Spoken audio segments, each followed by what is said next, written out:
And there we go. We're live. And today I'm talking to Jonathan Mostert, who wrote a thesis on chief happiness officers, which I don't believe anyone has done before. So, hey, Jonathan. Hey, man, Alexander, how are you doing? I am fantastic. Yourself? Yeah, good. Very happy now. It's Excellent. over. And your thesis is the thesis question you examined is how do chief happiness officers make sense of their role? Yeah. What interested you about that question? I think I'm come from an organizational science perspective, and I really think that we have to take care of our employees in current business environment. And I saw all the happiness in the newspapers and in the journals, but there wasn't like real research about it. So I thought it's a cool subject for my thesis. So I interviewed some CHOs here in Holland, and with some cool outcomes, definitely. Awesome. How many chief happiness officers were you able to find? It was a bit harder than I expected. I used LinkedIn for it, and in the end, I was able to interview 16 CHOs and 2 happiness experts, Mm-hmm. and one came from Germany, and the rest was all from Holland. So it's a little bit Dutch focused, but I think it gives a great view on this topic. That's great. Do you have who was your favorite example? Was there a chief happiness officer where you just saying, wow, that guy or that woman is awesome. They're doing great work. Do you have a favorite example? Yeah, there was this woman from a company in Amsterdam. They already had a chief happiness officer for like 4 or 5 years, and they did a lot about happiness in the company. So like every day there was something with happiness, and you really see that this woman was very a professional chief happiness officers, and that other CHOs named her as an example. So it was very interesting to see the kind of hierarchy you have in this world of CHOs. So she was very cool one. Nice. And for her, it was an established position, right? Definitely. Yeah, it was like they had a real team of chief happiness officers in that company. Yeah, because one of the interesting distinctions you make in your thesis is that some people have this as an official role. Yeah. And some people just basically appoint themselves the chief happiness officer. And out of passion, say, I want to do this. What differences did you see between those two ways of getting the role in your research? I think the professionals one, they really see their role as an importance to change the corporate behavior into a more a corporate sphere wherein employees are taken care of, while the other ones they take this role as a joke because they're kind of done with the name human research. They don't like that, so they go to happiness officers, and then they found out that there is a whole world of happiness behind it, and that is actually the role is seen as a professional one, but they're not taking it seriously yet. So they also do very different activities. The professional one will really dive into the topic of employee employee well-being and trust and safety activities, while the people that gave themselves the title as a CHO, they're just there to fill the fridge with cold beers, go on a party with the employees, and that kind of activities, which I don't believe are definitely wrong, but it's a different way of approaching the job. So it's maybe fair to say that the people who have this role in an informal capacity, maybe what they're doing is a little more superficial. It's on the surface level of employee well-being. Well, if you dive more into the topic and maybe do some study about it, you're way more in that on that personal, deeper level, which I believe is in the end more beneficial for your company, for your employees. Yeah. What are some typical things that chief happiness officers do inside an organization? I think the first thing is literally trying to convince the other employees that their role is important in the organization, and that is not just a job for fun, So that's basically the first thing they do the first weeks. And once they are established in the company, they do different activities from, a lot of activities were about bonding the employees. So going out on lunch with each other, talking with each other, group feedback, feedback with the CHO. So really changing that vertical cultural in an organization into a horizontal where everyone is open to each other and feels safe in the organization. So I think that's the goal of a CHO, and with all different kind of activities, they're trying to reach that goal in different ways. But I think in the end, it's like an open, free organization, and that will survive on the long end. They think that as well. So sort of breaking down some of the traditional, maybe hierarchical structures and making people meet across that. Yeah, definitely. Yeah. Not using employees by their set of the role and the title they have, but if you are good in, for example, IT, but also good in cleaning, you can also clean the office for 1 hour, for example. So use people by their set of talents and skills rather than putting them in this organizational box where they barely can move.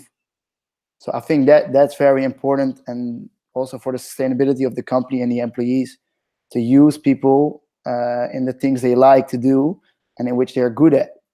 Yeah. And well, you see that CHOs are, in that sense, already thinking about achieving that, and they're taking the whole organization like in a bag and like pushing the whole organization through that goal. So I think that's very interesting to see. They really have a goal and for the future of the company. Yeah. Out of all the things you saw Chief Happiness Officer do you have a favorite? Like, that was awesome. I can give you a couple of examples. So there was this one company, they have, it's called Pizza, Beer, and Questions, and they do it every 3 months, I think so. And it's just, you meet with the whole company goes together in the office. You have pizza and beers, and then you can ask questions to everyone in the organization. So from the CHO, from the CFO, from the IT guys. So I think it's a good example to show this open culture in the organization. And the other one, which I really like to do, is it was more about this woman who was trying to find out what they have to change in the organization to make it a happier place. She just asked this one question: if you go to the office tomorrow morning and it's closed, what will you miss, and why are you happy that your office is closed? So with that one question, you basically can find out what you have to change in an organization to make it a happier workforce. And I found that a very interesting way, because it's still hard to measure happiness and to find out what is needed in an organization to make it a happier place. So those were some creativity approaches of creating more smiling faces in the organization. I love that. That's fantastic. Yeah. How do organizations typically react when suddenly there's a Chief Happiness Officer? What happens? Do people just say, "That's awesome, let's go," or what's the typical reaction? What did you find? Well, you have a distinction in the organization wherein the board wants this Chief Happiness Officer, so they're really intrinsically, how do you say, support that person, so they already take it seriously. While on the other end, there are some CHOs that gave the title to themselves, and there you see some resistance in the first months, especially from the older people. So the people that are working there already for a longer time, they're like, "Oh, I will be happy in the weekend and at home, and at work I just do my thing and then leave the office." So they really have to fight a little bit to get in that in a more supportive role from the company. But I think in the end, the reaction of all companies were, well, they like it, of course, otherwise this person was already fired or something. But no, it's slowly getting there, and they are slowly getting more accepted. But I think the hardest thing CHOs need to show to the board, to other people's, how their interventions are working. And it's very hard, because still happiness is a subjective mode. So I think that's the hardest challenge for them. Yeah. So is there so I think one thing you're saying is that having top level support for the Chief Happiness Officer makes it easier, that's very important. Faster. Yeah, definitely. And then maybe, do you think did any of the Chief Happiness Officers actually connect their efforts to either happiness measures inside the organization or to business results, so they could actually show that my work is actually making a measurable difference? Did anybody do that? No, that was interesting. Maybe one person did it while measuring the happiness, and if the happiness level was low, there to kind of adjust their interventions. But what you see is that if people really support this idea, they're like, well, they focus a bit on the measurements, but it's not the most important thing. They really believe in the fact if you're working more with happiness, if you use people by their set of skills and talents, the company will in the end survive on the long term and outcompete their competitors. Yeah. And I think that's the most important thing from my point of view. Like, if you believe in it, just go for it, and then don't look every day to all the measurements and all the numbers. So no, that's one thing I really can say what these companies were doing. So there's definitely a challenge here for a chief happiness officer in getting the organization to go along and getting top level support. What might be some other challenges that the chief happiness officers you talk to faced? I think most of my CHOs were working in like small or medium enterprises, so they get the support. But we were just talking about, if they want to go for big corporations, they want to see better outcomes in the end of the year. So just the position of there has to be legitimized in a more professional way, which is in my point of. I think that's difficult because there is no study to become a chief happiness officer.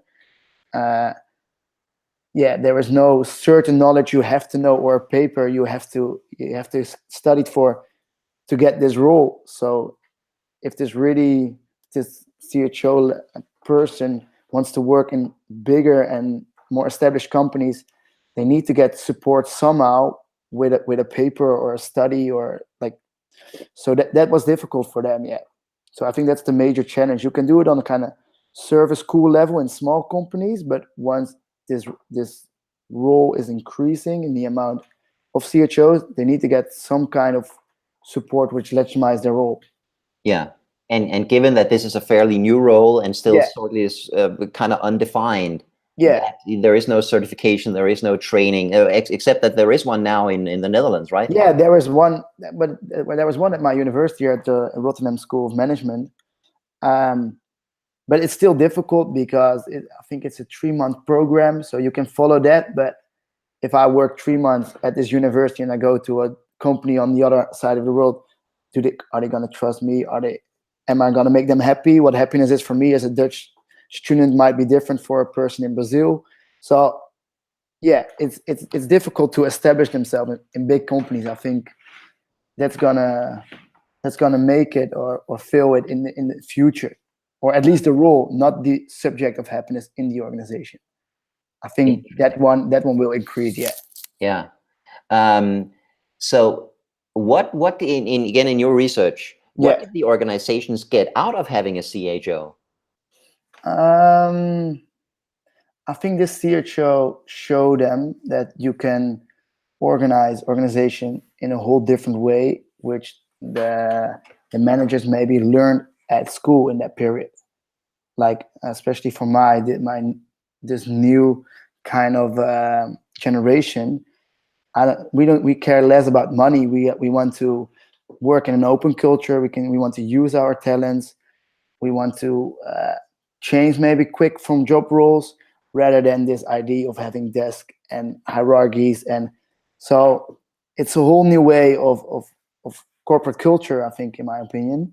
And I think this one person shows to like the whole organization that you can push your corporate culture to a whole different one. But you need to have that guy or women that's like knocking on the door, pushing on the door, and then in the end people will follow. So therefore, in the beginning, this person feels some resistance in the organization. Well, if they do see that working is more fun for them, they will follow what this person is saying, and then you can slowly move to a different culture. And I think that's very important. Yeah, so you can basically you get your organization challenged, and you're able Definitely, to yeah. And like, because there is no official definition of this person, so they really have the freedom to come up with new ideas. And therefore, you see that all CHOs are like seeking for confirmation of their activities. So there are a lot of contacting each other. They see each other at like symposia and stuff. So they're really, making sense together of this new job role, and that's fascinating, I think. Mm-hmm. Final question. Yeah. What in your opinion makes a good CHO? If somebody, you know, the effective chief happiness officers that you talk to, Yeah. what characterize them? What do you need in order to fill this role well? Well, I think you need to know your employees very well.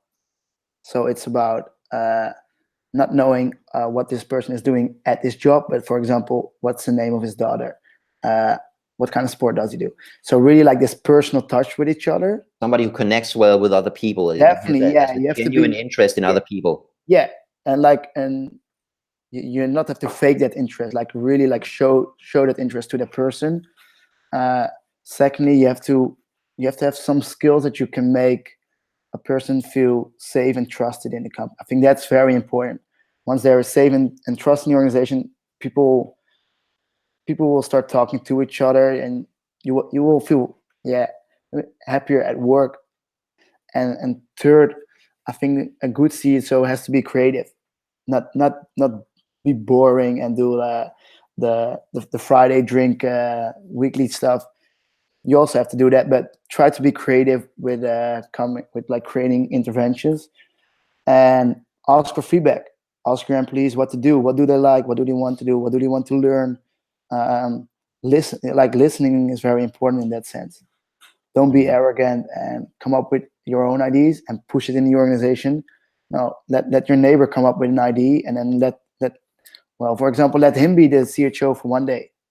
Like change the rules. Yeah, I think that's very interesting to do. yeah. I would also imagine that given that this is a new role and you can face some organizational resistance from people and teams who are not used to this, yeah, I think definitely. maybe part of the role is also it would be nice to be sort of resilient. Definitely. You know, not, you know, to be able to overcome in the face of organizational resistance, I guess. Would that be fair to say? And and I think to conclude, we can all be smile at work when we have a party or drinking or have a barbecue together. But when you really show that you'll be happy as an organization is if you have like a moment of clash or like you cry with each other, for example. The sooner you will get the smile again, that shows that you are a resilient company. And I think that's important. So in moments where things aren't go well, if you can change that moment into a happier moment, the sooner you can do that, the happier the organization is. And I think those people, the CHOs, strive for that, and the rest will follow, hopefully. That's a fantastic point. Well, thank you for doing some amazing research. I really enjoyed your thesis, and I think it's a new topic, but it's an important topic, right? Yeah, definitely. No, and I hope my research will. I hope after my research, more people start researching this topic. It will be awesome. Thank you, Jonathan. Yeah, no worries, Alexander.